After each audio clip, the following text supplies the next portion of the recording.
আসসালামু আলাইকুম রহমতুল্লাহ বারকাত।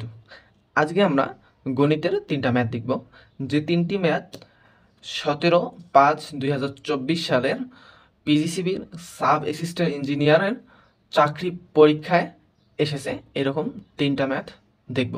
তো ম্যাথ তিনটা সিকোয়েন্স অনুযায়ী 1 2 3 করে দেখব। তো প্রথমে আমরা যদি দেখি যে বর্গক্ষেত্রের ক্ষেত্রফল নির্ণয়ের ম্যাথটা, আপনারা স্ক্রিনে অবশ্যই দেখতে পাচ্ছেন প্রশ্নটা। তাহলে প্রশ্নটা একবার পড়ি, দেখেন। প্রশ্নটাতে বলা আছে একটি বর্গক্ষেত্রের পরিসীমা একটি আয়তের পরিসীমার সমান। প্রথম কন্ডিশন একটা দেওয়া আছে যে একটি বর্গক্ষেত্রের পরিসীমা একটি আয়তের পরিসীমার সমান। তাহলে বর্গক্ষেত্রের পরিসীমা বর্গক্ষেত্রের পরিসীমা ইকুয়াল আয়তের পরিসীমা। একটা কন্ডিশন দেওয়া আছে, এটা মনে রাখতে হবে যে বর্গ ক্ষেত্রের পরিসীমা এবং আয়তের পরিসীমা সমান। দ্বিতীয় লাইনে যাই, আয়তের প্রস্থ অপেক্ষা দৈর্ঘ্য 3 গুণ বেশি। আয়তের প্রস্থ অপেক্ষা দৈর্ঘ্য 3 গুণ বেশি, অর্থাৎ দৈর্ঘ্য বেশি প্রস্থ কম। তাহলে প্রথমে আমার যেটা কাজ করতে হবে যে প্রস্থটাকে ধরে নিতে হবে। তাহলে লেট ধরলাম প্রস্থ কত, এক্স। তাহলে প্রস্থ ইকুয়াল এক্স ধরলাম। তাহলে দৈর্ঘ্য কত, দৈর্ঘ্য ইকুয়াল 3x। কন্ডিশন গেল। পরে আবার আসি যে আয়তের ক্ষেত্রফল দেওয়া আছে 1200 বর্গমিটার। তাহলে ক্ষেত্রফল, কার ক্ষেত্রফল? আয়তের। আয়তের ক্ষেত্রফল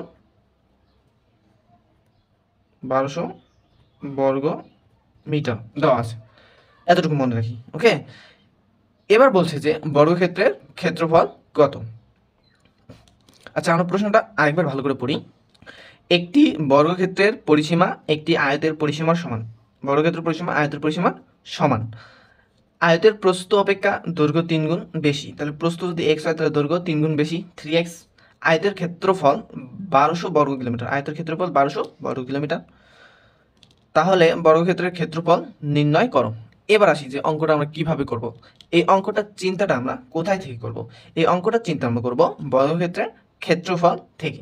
আমরা সবসময় অঙ্ক করার ক্ষেত্রে প্রশ্নটা ভালো মতো পড়ি না। তো প্রথম কাজ হচ্ছে প্রশ্নটা ভালো মতো মনোযোগ সহকারে পড়তে হবে, এরপর অঙ্ক করতে হবে। তো এখানে আমি যদি রিভার্স যে পজিশনটা আছে, এই রিভার্স পজিশন নিয়ে যদি আমি থিঙ্কিং করি তাহলে অবশ্যই বুঝতে পারবো। তাহলে বর্গক্ষেত্রের ক্ষেত্রফল, তাহলে বর্গক্ষেত্রের ক্ষেত্রফলের সূত্রটা আমাকে প্রথমে জানতে হবে।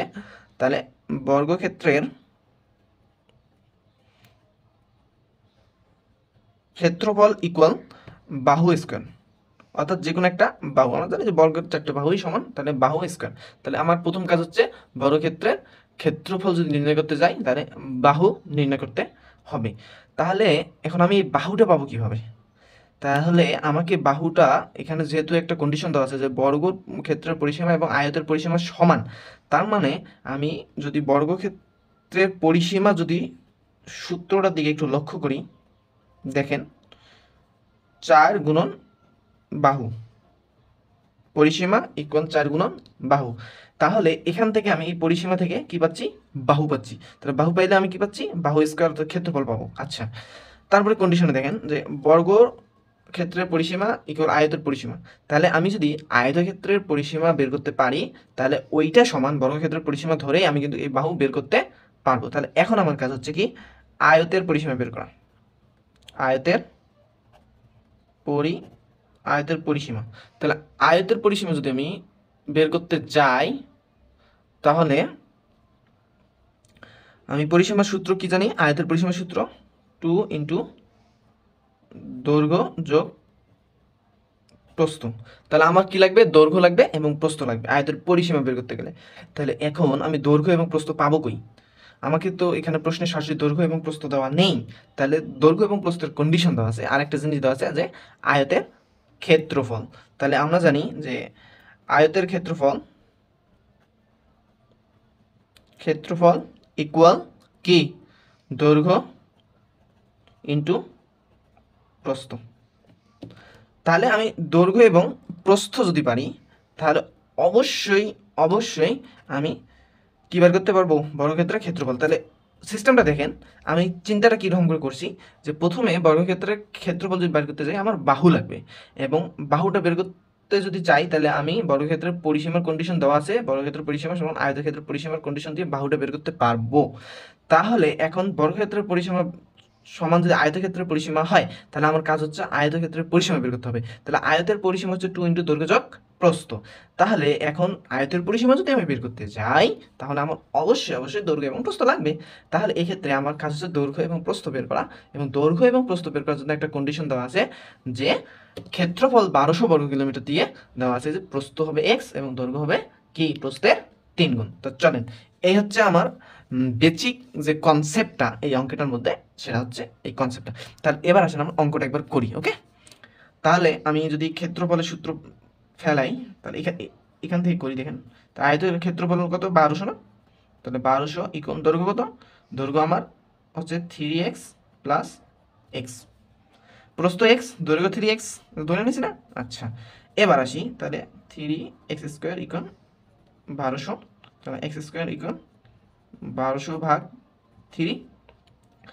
এবার যদি এটাকে ক্যালকুলেশন করি, তাহলে আমি পাচ্ছি কত?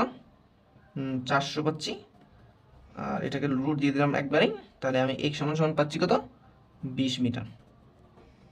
তাহলে এই 20 মিটার কি আমার প্রস্থ। তাহলে 20 মিটার যদি প্রস্থ হয়, তাহলে দৈর্ঘ্য কত? তাহলে দৈর্ঘ্য হচ্ছে 3 × 20। আচ্ছা, বাংলিশ হয়ে গেল না, সমস্যা নেই, বুঝে নিন। তাহলে 60 মিটার। ওকে, তাহলে আমি কি পাইলাম? দৈর্ঘ্য পাইলাম এবং প্রস্থ পাইলাম, দুটো জিনিস পাইলাম। আচ্ছা, এবার দৈর্ঘ্য এবং প্রস্থ পাওয়ার পরে আমাকে কি করতে হবে? এই যে আয়তের পরিসীমাটা বের করে নিতে হবে। তাহলে আয়তের পরিসীমা ইকুয়াল কি জানি? 2 × দৈর্ঘ্য যোগ প্রস্থ, তাই না? তাহলে দৈর্ঘ্য যোগ যদি প্রস্থ হয়, তাহলে 2 দৈর্ঘ্য কত? 60 যোগ 20। তাহলে এটা ক্যালকুলেশন করলে আমি অবশ্যই পাচ্ছি 160 মিটার। আচ্ছা, তাহলে আয়তক্ষেত্রের পরিসীমা সমান বর্গক্ষেত্রের পরিসীমা, তাহলে দুইটাই সমান। তাহলে অতএব 160 সমান 160 না? কারণ আয়তক্ষেত্রের যেটা, বর্গক্ষেত্রেও সেটা, তাহলে সেম। এইবার আসি বর্গক্ষেত্রের পরিসীমার। তাহলে বর্গক্ষেত্রের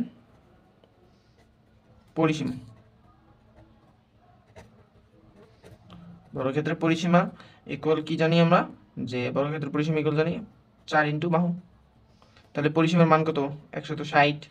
তাহলে বাহু সমান কত পাবো? 160/4। তাহলে এটা আমি যদি হিসাব করি, তাহলে আমি পাচ্ছি কত?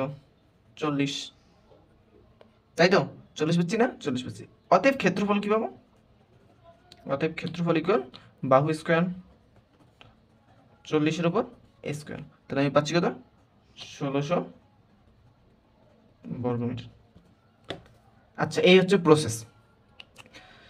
তাহলে আমরা অবশ্যই সহজে বুঝতে পারলাম যে আসলে অঙ্কটা থিঙ্কিংটা কিভাবে করতে হবে। আমি মূলত এটা অঙ্কটা করার উদ্দেশ্য হচ্ছে থিঙ্কিংটা বোঝানো, বাট সুন্দরভাবে গুছানোভাবে অঙ্ক করানো নয়।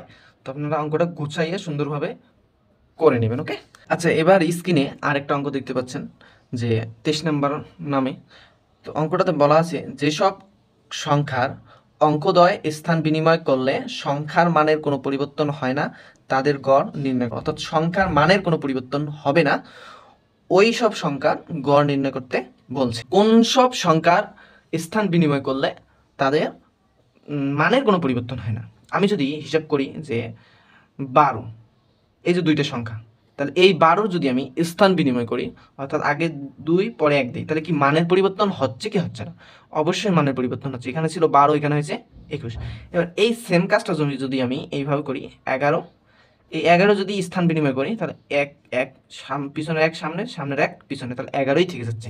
তাহলে সেম কাজটা যদি আমি 55তে করি, তাহলে এটা যদি মান পরিবর্তন করি, ঠিক সেমই হচ্ছে। অর্থাৎ স্থান বিনিময় করলে মানের পরিবর্তন হবে না, এইরকম সংখ্যাগুলোর গড় নির্ণয় করতে বলছে। তাহলে আমি যদি এইরকম সংখ্যাগুলোর গড় নির্ণয় করতে যাই, তাহলে দেখেন আমার কি কি সংখ্যাগুলো আসে। 11 আসবে, যোগ 22 আসবে, যোগ 33 আসবে, যোগ 44 আসবে, যোগ 55 আসবে, তারপরে যোগ 66 আসবে, যোগ 77 আসবে, যোগ 88 আসবে, যোগ 99 আসবে। ওকে, এইরকম কয় অঙ্ক বিশিষ্ট? 2 অঙ্ক বিশিষ্ট। তাহলে এই যে স্থান বিনিময় করলাম, তাহলে 99 পর্যন্ত। তাহলে এখানে টোটাল আমার সংখ্যা কয়টা আছে? 1টা 2টা 3টা 4টা 5টা 6টা 7টা 8টা 9টা, তাহলে 9 দিয়ে ভাগ। এটা কিন্তু একই লাইনে, জাস্ট জায়গা হচ্ছে না, এখানে দিয়ে দিলাম। আচ্ছা একটু বুঝে নেন। তাহলে এটার পুরাটারে যদি আমি যোগ করি তাহলে আমি পাচ্ছি কত? 55 পাবো। এটা হচ্ছে আমার গড় মান। তাহলে বিষয়টা কত সহজ না? অবশ্যই বিষয়টা অনেক সহজ। পরে দেখেন 24 নম্বর নামে একটা প্রশ্ন আছে যে ধারাটির যোগফল নির্ণয় করো, 5 যোগ 9 যোগ 13 যোগ dot dot dot dot dot 93 যোগ 97। এখানে দেখেন এই ধারাটার মধ্যে আমি যদি হিসাব করি তাহলে অন্তরের হিসাব করি, যদি সাধারণ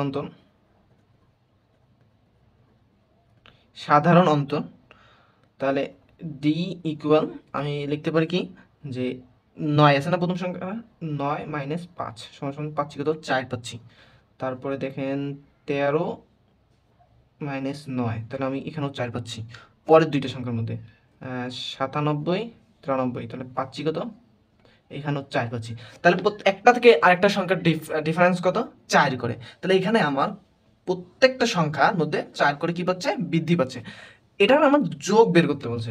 সো আমার সূত্র বসিয়ে সূত্র মুখস্থ করে মনে রাখার কোনো প্রয়োজনই নাই। আমি এখানে সহজভাবে ইজিলি ভাবে করতে পারবো, অর্থাৎ প্রত্যেকটা সংখ্যার থেকে 4 বাড়াই নেব। যেমন ধরেন যোগ যদি করি তাহলে প্রথমে কত? 5, তারপরে 9, তারপরে 13, তারপরে 13 পর কত? 14 15 16 17 17 18 19 20 21 22 23 24 25 26 27 28 29।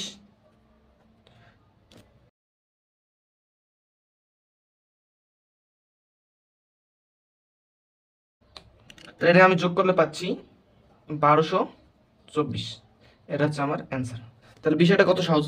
তাহলে এইভাবে আমরা অঙ্কগুলো করতে পারি খুব ইজিলি।